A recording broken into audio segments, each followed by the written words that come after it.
বিগত 5ই আগস্টের পরে যে দেশের অবস্থা এবং এই অবস্থার পরিপ্রেক্ষিতে আমাদের রানীশঙ্কল থানার ওসি স্যার আসলে ওনার সামনে সরাসরি কথা বলছে তা না, আসলে সত্য কথাটাই বলি, উনি যে ধৈর্য সহকারে যেভাবে আমাদের সমস্যাগুলো সমাধান করেন তা এর জন্য উনি আসলে ধন্যবাদ পাওয়ার যোগ্য রাখেন।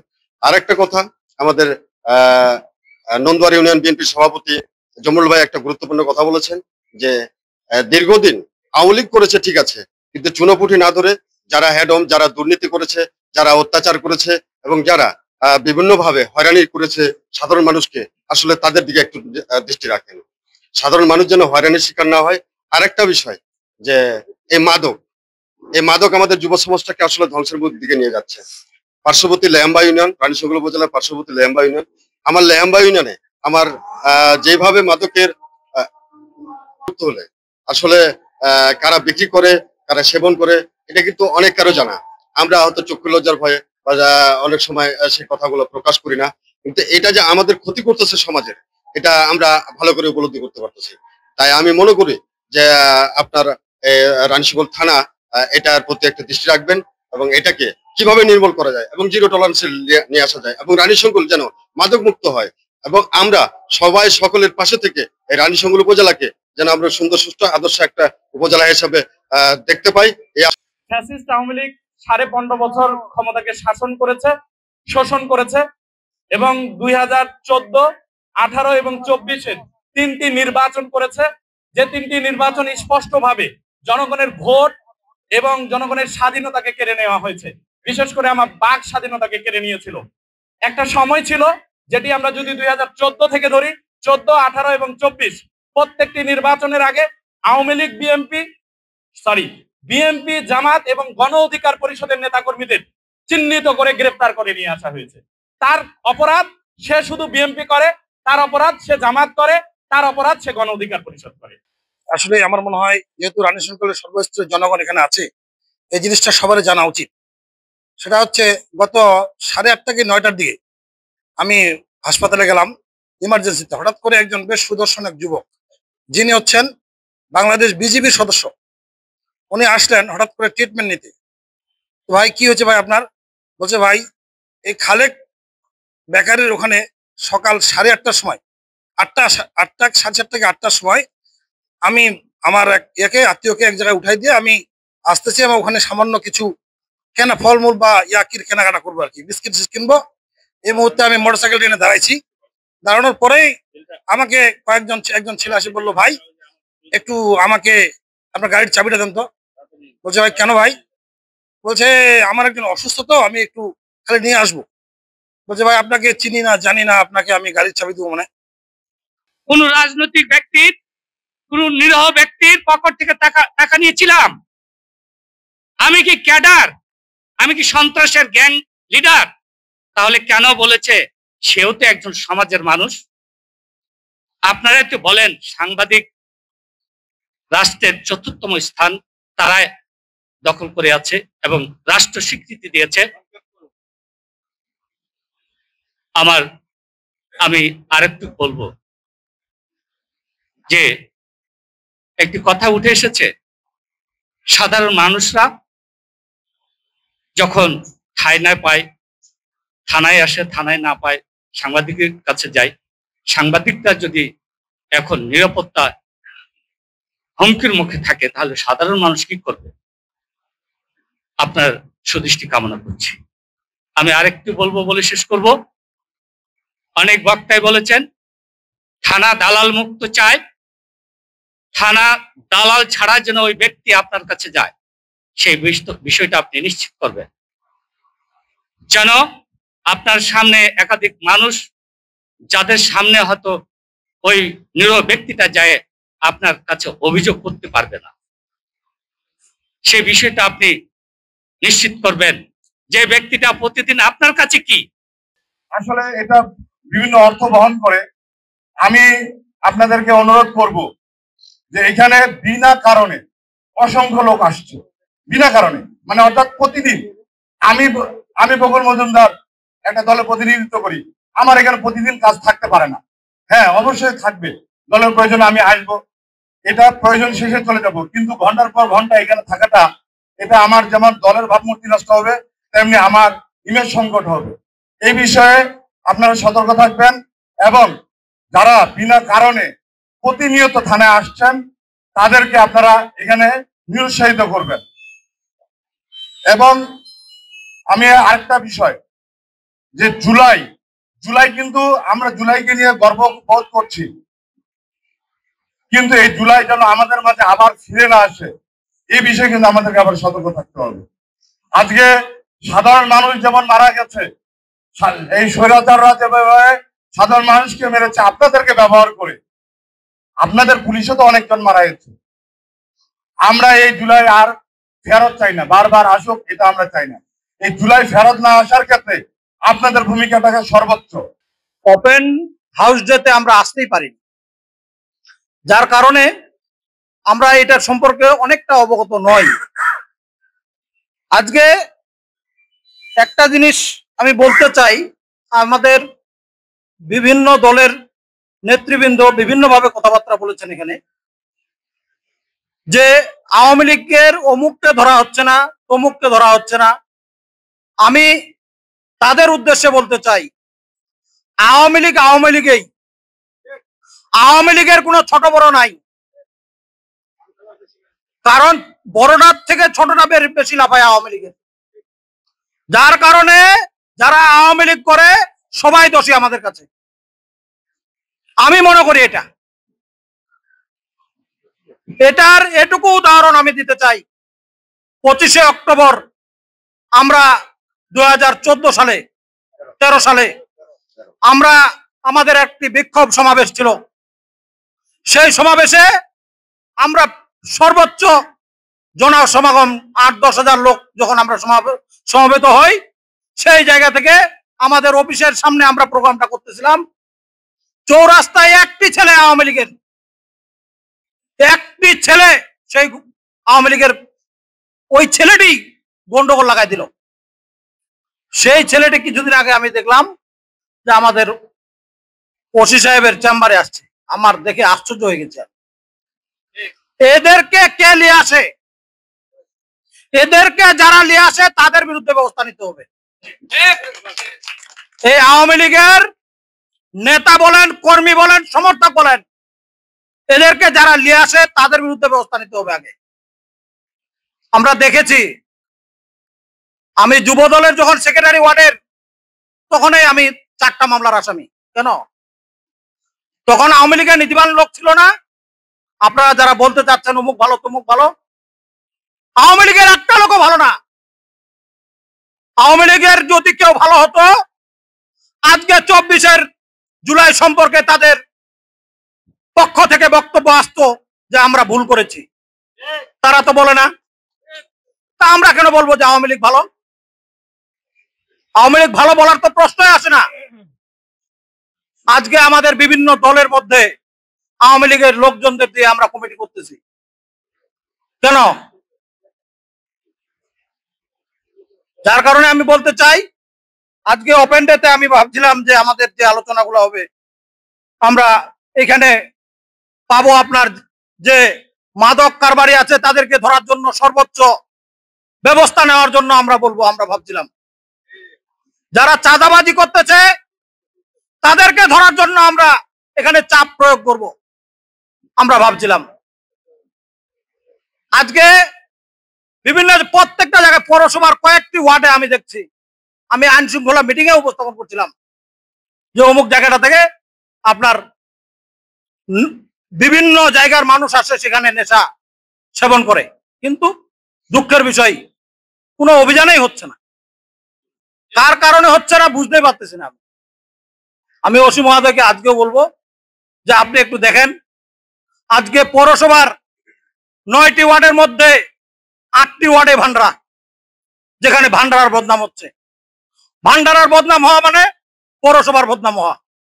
যার কারণে আমার অনুরোধ থাকবে, ওসি সাহেব এবং সার্কেল এসপি মহোদয় আছেন, এখানে নেতৃবৃন্দ আছেন, সকলের প্রতি আমার অনুরোধ, আপনারা বিশেষ করে মাদক এবং এই যে স্কুল গ্যাং যে তৈরি হয়েছে এবং আপনার এই ক্যাসিনো সম্রাট, যে বিষয়গুলা, আজকে বাচ্চাগুলো আমাদের নষ্ট হয়ে যাচ্ছে, বাধ্য হয়ে আমরা বাচ্চাগুলাকে বিভিন্ন জায়গায় পাঠাতে বাধ্য হচ্ছি।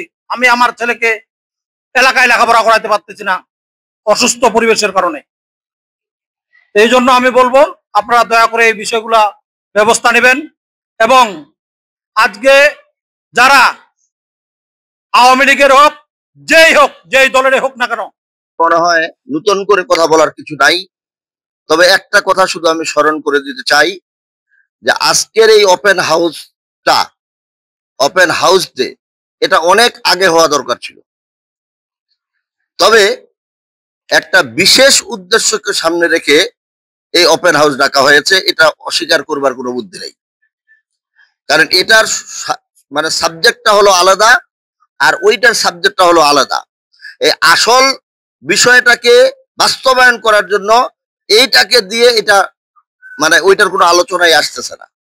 তাই আমি মনে করি যে আজকের এই আলোচনাটা অনেক আগে হওয়া দরকার ছিল। যাই হোক, অনেক দেরিতে হলেও আমাদের মত প্রকাশের মতো একটা সুযোগ করে দেওয়া হয়েছে, এজন্য কর্তৃপক্ষকে ধন্যবাদ। আমি খালি একটা কথা বলবো যে জুলাই আগস্টের অভ্যুত্থানের যে মূল লক্ষ্য ছিল সেটা হচ্ছে বৈষম্য দূর করা। বর্তমান বাংলাদেশে কোনো নির্বাচিত সরকার নেই, ছাত্রদের সমর্থিত এবং সমস্ত রাজনৈতিক দলের সমর্থনে একটি অন্তর্বর্তীকালীন সরকার আছে। এই অন্তর্বর্তীকালীন সরকারের উদ্দেশ্য বৈষম্যহীনতা প্রকাশ করা, কিন্তু আমরা প্রশাসন সহ কিছু কিছু জায়গায় বৈষম্য এখনো ব্যাপক হারে রয়েছে বলে আমি বিশ্বাস করি এবং মনে করি। হাত দিয়ে মাছ ধরার চেষ্টা, এই জন্যই বললাম আপনার সাধারণ এক আওয়ামী লীগের কর্মী, একজন সে ভোটার, আমার ভুল হলেও আমি আজকে এখানে বলবো ওই আওয়ামী লীগের লোকটার কাছে আমরা আবার যাব ভোট চাওয়ার জন্য। আওয়ামী লীগ তো নিষিদ্ধ হয় নাই, আওয়ামী লীগ নিষিদ্ধ হয়েছে, আওয়ামী লীগের কার্যক্রম নিষিদ্ধ করা হয়েছে। অতএব ওরা তো আছে এলাকায় বসবাস করতেছে আমাদের সাথে, আমার ভাই, আমার চাচা, আমার ছোট ভাই, ওরাই তো ওই ভোটের ভোটটাই তো আমাদের দরকার। আমরাই কি যাবো নির্বাচনে আগে ওদের হাত পা ধরতে? তাহলে ওই ব্যক্তিকে আমি কেন গ্রেপ্তার করাবো?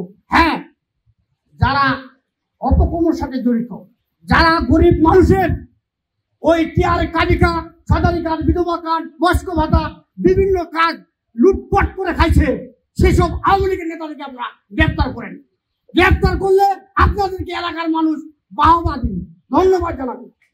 আজকে আপনারা এমন একটা মানুষকে গ্রেপ্তার করছেন, আজকে আমরা লজ্জায় মুখ দেখাতে পারি না। এই আপনি কি করলেন ভাই? সাধারণ একটা আওয়ামী লীগ এসে ভোট দেয়, তাকে গ্রেপ্তার করিয়ে গেল।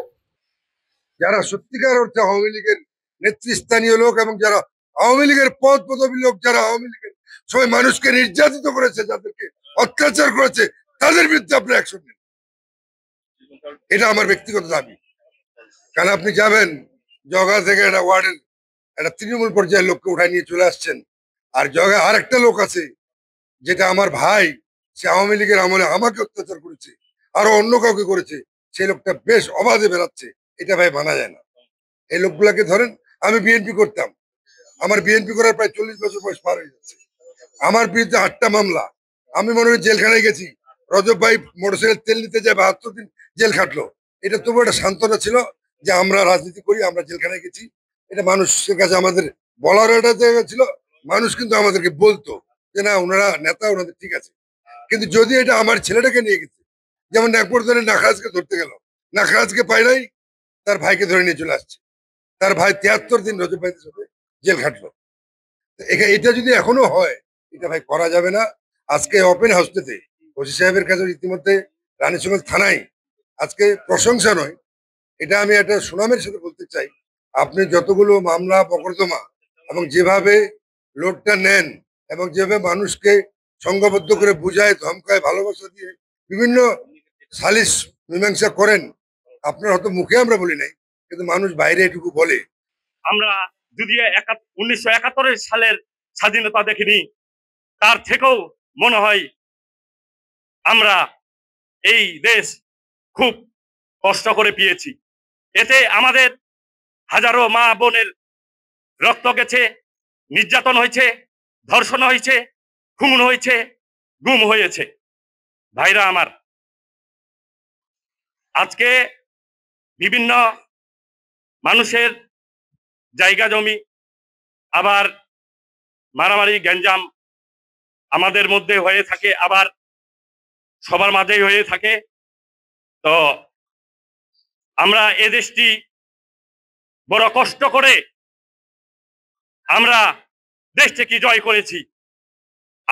এখানে আবার যারা রাজপথে ছিল, যারা সংগঠনের সাথে জড়িত ছিল, কিছু হাইব্রিড থানায় আশ্রয় নিয়ে আবার আমাদের কিছু দলীয় সর্বদলীয় লোকজনকে হয়রানি করতেছে। তাদেরকেও চিহ্নিত করতে হবে, চিহ্নিত করবে প্রশাসন। আসলে সে কে, কোত্থেকে আসলো, এগুলাও করতে হবে। সেক্ষেত্রে আমি আবার দৃষ্টি রাখবো, যেটা মাদক রাখবো সেটা আমার হবে না, উপকারটা একমাত্র আপনার ব্যক্তিগত, যারা খাচ্ছে, যারা সবাই আপনার কিনতেছে, সেটা সবাই আপনারই ভাই, চাচা, ভাই বা আপনার আদরের সন্তানটা। এই সন্তানটাকে এখন আগে মাদক ধরা পড়তো কিভাবে? আগে মাদকের মানে সম্পদটা কম ছিল কেন? কারণ আগে মাদকের একটা রুট ছিল, বহুদূর থেকে মাদক টানা যেত। এখন তো কোনো রুট নেই। 5 মিনিটে আমি এখান থেকে যে ফোন দিই, আমার এই লিস্টে লাগবে, সেটা যেই হোক না কেন, যা চাই। যদি আপনি হিরোইন বলেন, ইয়াবা বলেন, গাঁজা বলেন, কিংবা যে মদ বলেন, যেটা বলেন, সেটা ইজিতে 5 থেকে 10 মিনিট হাতে পেয়ে যাবো। এখানে রুটটা পাওয়া মুশকিল। এখানে আপনাদের আন্তরিকতা, আপনাদের হলো সহযোগিতা ছাড়া সম্ভব না। আসলে যে শ্রমিকগুলো তথাকথিত যে শ্রমিকগুলো বলছে, ওগুলো তো আসার শ্রম না, ওরা তো ঠান্ডাবাজ। ওদেরকে অনেককে বিতরিত করছি থানা থেকে, তারা কেউ আসে না। এখন হয়ে গেছে কি, ওদের বিতরিত করে যে বিষয়টা পাইতাম সেটা রাখতে পারছি, কারণ আপনারা সহায়তা করতেছেন। আমি ওদের তো আবেদন জানাচ্ছি, আপনারা আমাকে সহায়তা করেন। আমি এই বিষয়ে 100% আন্তরিক, আপনাদের পূর্ণ ফিডব্যাক দিতে পারবো বলে আমি আশা করি। তো ব্যাপারটা কেমন, আমি যেহেতু রানী শঙ্করের অংশ, এখন আমার অফিস একদম রানী শঙ্কর মাঠের পাশেই। তো আর আমি যেহেতু একটু খেলাধুলা পছন্দ করি, রানী শঙ্কর ফুটবল এবং ক্রিকেট টিমের নিউজ টিউজ আমার কাছে একটু আসে। তো আমি যখন শুনি রানী শঙ্কর ফুটবল টিম, এই যে মহিলা ফুটবল টিম পঞ্চগড়ে যে 2-0 গোলে হেরে গেছে, তো এটা শুনে আমার খুব খারাপ লাগে। তো এরকম ছোট ছোট বিষয় যেটা আমাদের রানী শঙ্করের স্বার্থের সাথে জড়িত, সেগুলো শুনলে আমার মনে হয় যে আপনাদের আরো বেশি ভালো লাগে, খারাপ শুনলে আপনাদের খারাপ লাগে। তো এই রানী শঙ্করের মানুষজন তথা রানী শঙ্করকে আমরা কিভাবে আরো সামনে এগিয়ে নিয়ে যেতে পারি, আমরা কিভাবে আরো ভালো থাকতে পারি, সেই উদ্দেশ্যেই আজকের আমাদের ওপেন হাউস ডে। তো আমি শুরুতে একটু বলে নেই, আমি যেহেতু শেষ বক্তা এবং আমি যেহেতু 2টা থানার দায়িত্বে আছি, আমার কিছু লাইবিলিটিস থাকে, যেটা আপনারা অনেকেই অনেক কিছু জানতে চেয়েছেন, অনেক সমস্যার কথা বলেছেন। তো প্রত্যেকটার উত্তর দেওয়া অথবা আপনাকে সমাধানের রাস্তাটা দেখানো আমার কর্তব্য। এই জন্য আমি একটু সময় নিচ্ছি, আপনারা ধৈর্য ধরে শুনবেন, এই আশাবাদ ব্যক্ত করছি। তো ওপেন হাউস ডে মূলত আসলে কি? ওপেন হাউস ডে, যদিও ব্যাপারটা আমরা অনেক সময় আমাদের মূল আলোচনা থেকে সরে গেছি অনেকেই, মানে আমাদের মূল বিষয় হচ্ছে আমরা রানী শঙ্করকে কিভাবে আইন শৃঙ্খলার দিক থেকে আরো ভালো অবস্থানে নিয়ে যেতে পারি, অথবা বিভিন্ন জায়গায় সমস্যাটি কিভাবে সলভ করতে পারি। তো এটা উচিত আমাদের, যে এটা আমি শুরুতে ওসি সাহেবকে নির্দেশনা দিয়ে রাখলাম যে এটা এতদিন পরে হয়েছে, যাক তারপরে আমরা শুরু করতে পারছি, বাট এটা যাতে অন্তত 2 মাসে একবার করে হয়। এবং আরেকটা বিষয়, আজকে আপনারা অনেক ভালো কথা শুনে গেলেন আমাদের থেকে, আপনারা বললেন 2 মাস পরে যখন আসবেন, যদি এটার সমাধান না পান, আপনি কিন্তু আমাকে জায়গায় ধরবেন। জায়গায় ধরবেন মানে কি, আপনি বলবেন যে আমি 2 মাস আগে কিন্তু বলে দিয়েছিলাম যে আমার ভান্ডারেতে মাদকের প্রভাব বেশি, এটা কিন্তু সমস্যার সমাধান হয় নাই। এবং আপনার বলার অধিকারটাই কিন্তু, অথবা আপনি যে আমাকে দায়বদ্ধতায় নিয়ে আসছেন, এটাই মূলত আমাদের ওপেন হাউস ডের মূল উদ্দেশ্য। আমি আবারও বলতেছি যে আপনি এখানে সমস্যার কথা বলে গেছেন, বাট 2 মাস পরে আর সমাধান পান নাই, তার মানে কি? তার মানে আমি ব্যর্থ। তো আমরা কেউই পরিপূর্ণ না, আমরা কেউই সমালোচনার উঠবে না, বাট আপনারা সমালোচনা করবেন, আমি যতটুকু নিয়ে ইমপ্রুভ করতে পারি এটা আমার সফলতা। তো আপনারা আমাকে অনেক গালি দিবেন, আমাদেরকে গালি দিবেন, বাট এ থেকেই আমার শিক্ষার বিষয় আছে। কারণ আমরা মানুষ হিসেবে কেউই একদম এত উপরে চলে যেতে পারি নাই, আমাদের সবারই দুর্বলতা আছে। তো আমরা আপনাদের সমালোচনা শুনবো প্রতি মাসে, না হলে অন্তত 2 মাসে একবার, এবং সেগুলো সমাধানের চেষ্টা করব। আর কেমন চেষ্টা, এবং আমাদের আরেকটা বিষয়, আমরা কেন আসলে আপনাদের হেল্প নেই অথবা আপনাদের হেল্পটা দরকার। আমি যদি বলি আমার লোকবল কম, এটা আসলে কম সত্যি, বাট এটা একটা অজুহাতের মতো হয়ে যাবে। যেমন আপনারা যারা অনেক সময় ঢাকা শহরে যে পাটা উবার ইউজ করেন, তাই না, অনেক সময় উবার অথবা পাঠাও কল করলে দেখবেন ড্রাইভার আপনার একদম পায়ের কাছে চলে আসে, ঠিক কিনা? তার মানে সে আপনার লোকেশনটা একদম আইডেন্টিফাই করতে পারে আপনি এই জায়গায় আছেন। কিন্তু বাংলাদেশ পুলিশ আসলে আমরা এত দূর যাইতে পারি নাই, আমরা এখনো কোনো নাম্বার দিয়ে আসামির দৌড় গোড়ায় পৌঁছে যেতে পারি নাই।